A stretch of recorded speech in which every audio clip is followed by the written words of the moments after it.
Баршаңызға сәлем. Сіздермен бірге дәрігер невропатолог Ақшарқын Ситқазықызы. Бүгін сіздермен цифровой аутизм туралы сөйлесетін боламыз. Цифровой аутизм дегеніміз гаджетке, ойындарға, интернетке, компьютерға, телевизорге балалардың тәуелділігі. Осы тәуелділіктен шығудың 5 жолы туралы айтатын боламын. Видеоның соңына дейін көріңіздер. Алдымен менің каналыма тіркеліп, подписаться деген батырманы басып, уведомление деген значокты басатын болсаңыздар, каналда шыққан жаңа видеолар бірінші болып көріп отырасыздар. Сондықтан міндетті түрде подписка жасап алуларыңызды сұраймын. Ал енді цифровой аутизм туралы сөйлесейік. Алдымен біздің 21 ғасырда осы пайда болған интернет, телефон, жаңағыдай компьютерлардың барлығы біздің қоғамға өте бір жағынан жақсы әсер етіп жатыр, бір жағынан жаман әсер етіп жатыр. Енді жақсы жағын айтатын болсақ, бізде осы гаджеттардың барлығы бізде әртүрлі информацияның көбеюі, балаларға барлық заттарға доступтың пайда болуы, оның ішінде дамытатын заттардың да бізде телефондар арқылы алуға болатындық мүмкіндіктердің барлығы осы 21 ғасырда интернеттің дамуы арқасында пайда болып отыр. Яғни әртүрлі приложениялар бар, мысалы балаларды дамытатын әртүрлі ойындар бар, әртүрлі жаңағыдай ағылшын тілін, орыс тілін немесе логикалық ойды дамытатын приложениялардың барлығын балалар қазір тегін осы интернет арқылы жүктеп, өздері қолданып, болашаққа жақсы әсер ете алады. Енді бірақ балаларда тәуелділік дамымау керек. Тәуелділік дамымас үшін біз баланың кішкентай кезінен бастап телефонға дұрыс қарым-қатынасты қалыптастыруымыз керек. Яғни сіздер бала туыла салысымен уже телефонды қолына беріп қоятын болсаңыздар, бала қарым-қатынасты түсінбей қалады, қалай дұрыс, қалай дұрыс емес екендігін.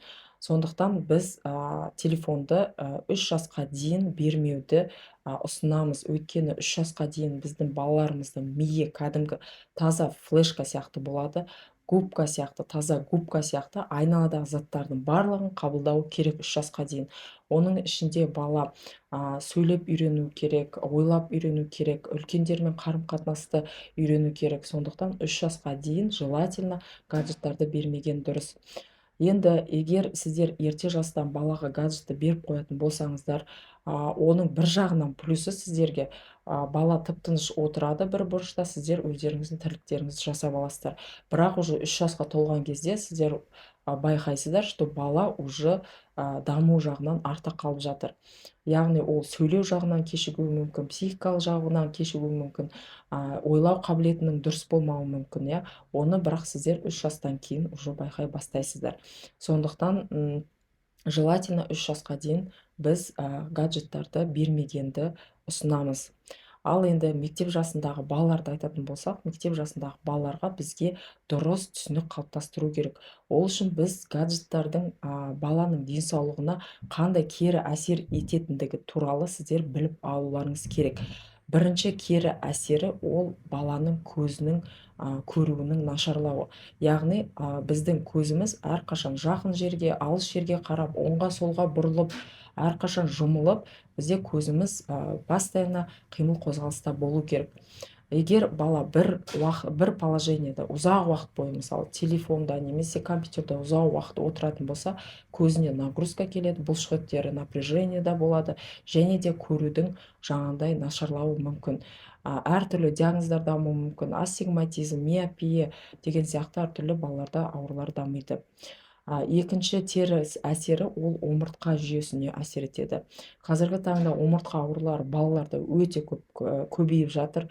Оның ішінде сколиоз, кифоз, лордоз, омыртқаның әртүрлі дорсопатиялары, протрузиялар қазіргі таңда 8-9 жаста, 11-12 жастан жоғары уже грыжалар пайда болып жатыр. Өйткені бізде балаларда бұлшықеттер әлсіз болғандықтан, омыртқаны дұрыс ұстай алмағандықтан, және де омыртқалардың қисаюының әсерінен бізде әртүрлі омыртқа аурулары пайда болып жатыр. Ол екінші минусы. Үшінші минусы ол нерв жүйесіне әсер етеді. Яғни біздің балаларымыз уақытылы ұйықтамағандықтан, күндіз бойы жаңағыдай психоэмоциональный нагрузкада отырғаннан кейін, әртүрлі агрессиялық ойындар ойнағаннан кейін бізде нерв жүйесі постоянно напряжениеда болып, бала агрессивный, айқайлап, жаңағыдай әртүрлі өзінің жаңағыдай клиникалық көріністерін көрсетуі мүмкін. Келесі ол ойлау қабілетін нашарлау, яғни біздің балаларымыздың ойлау қабілеті, сабақты қабылдауы, бір нәрсеге ұзақ уақыт зейін салуы және де есте сақтау қабілетінде бізде балаларда көптеген проблемалар болып жатыр. Сондықтан бұл ойлау қабілеттің төмендеуіне әкелетіндігі жөнінде біз американдық сайт арқылы сіздерге айтып отырмыз. Сіз алдымен бұны описанияға өтіп ссылка арқылы көрсеңіздер болады. Американдық сайтта дәлелдеген осындай балаларға қандай минустары бар екендігін, белгілі бір топ балаларды алып зерттеген кезде балалардың ойлау қабілетіндегі төмендейтіні туралы жаңағыдай дәлелдер болған. Өздеріңіз оқып шықсаңыздар болады. Келесі минус ол балалардың қарым-қатынасқа, жаңағыдай басқа балалармен қарым-қатынасының бұзылуы, мұғалімдермен қарым-қатынасының бұзылуы болуы мүмкін. Өйткені баланың жаңағыдай сыртқы ортамен байланысы бұзылған. Ұзақ уақыт экранное время дейді, яғни экран алдында өткізгендіктен болады. Келесі минусы ол ұйқысының бұзылуы. Алдында айтып өткен сияқты, бала ұйықтаған кезде түгел жаңағыдай ағзасы дем алып, энергияның барлығын алып, таңертең уже жаңа күш-қуатпен бастау керек. Егер бала уақытылы ұйықтамайтын болса, онда бізде ұйқы бұзылады. Мысалы, кеш жатқан бала таңертең қиналып тұрады. Қиналып тұрғаннан кейін баланың көңіл күйі болмайды, сабаққа деген настрой болмайды. Сондықтан бізде жаңағыдай ол да үлкен минусқа жатады. Келесі 8-ші минус ол артық салмақ немесе керісінше баланың салмақ жинамауы. То есть бұл тамақтануға да әсер етеді. Дұрыс тамақтанбайды. Кейбір балалар ойынға кіріп кеткен соншалықты тамақ дұрыс ішпеуі де мүмкін. Кейбір балалар керісінше ойнап отырып, біраз қалай көп тамақ жеп қойғанын білмей, әртүрлі артық салмақпен күресуі мүмкін. Осы ең негізгі минустарды сіздер білетін болсаңыздар, сіздер уже бұл гаджетпен қалай күресу керектігін уже ойланасыздар. Енді сіздерге 5 шешімді айтатын боламын. Бірінші шешім, біз балаларға гаджетті уақытылы беруіміз керек. Яғни, бірінші балаға тапсырма береміз. Осы тапсырманы сен орындағаннан кейін осынша уақыт саған гаджетті беретін боламын деп айтамыз. Яғни, бұл уақытта басында кішкене агрессия болуы мүмкін, басында келіспеуі мүмкін. Кейін егер сіздер постоянно осы позицияны ұстанатын болсаңыздар, постепенно бала да осыған үйренеді. Ол бірінші шешім.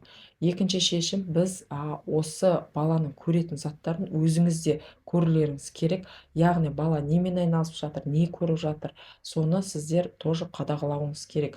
Желательно балаларға дамытатын, жаңағыдай баланы логикалық жағынан дамытатын сияқты приложениялар жаздырып, немесе басқа да жаңағыдай қызықты ақпараттарды, мысалы жануарлар туралы ақпараттар деген сияқты, соларды сіздер балаларға направление беріп отыратын болсаңыздар, не көретіндігін, онда уже сіздерде балаларыңызда дұрыс жаңағыдай информация жинайды уже интернет арқылы.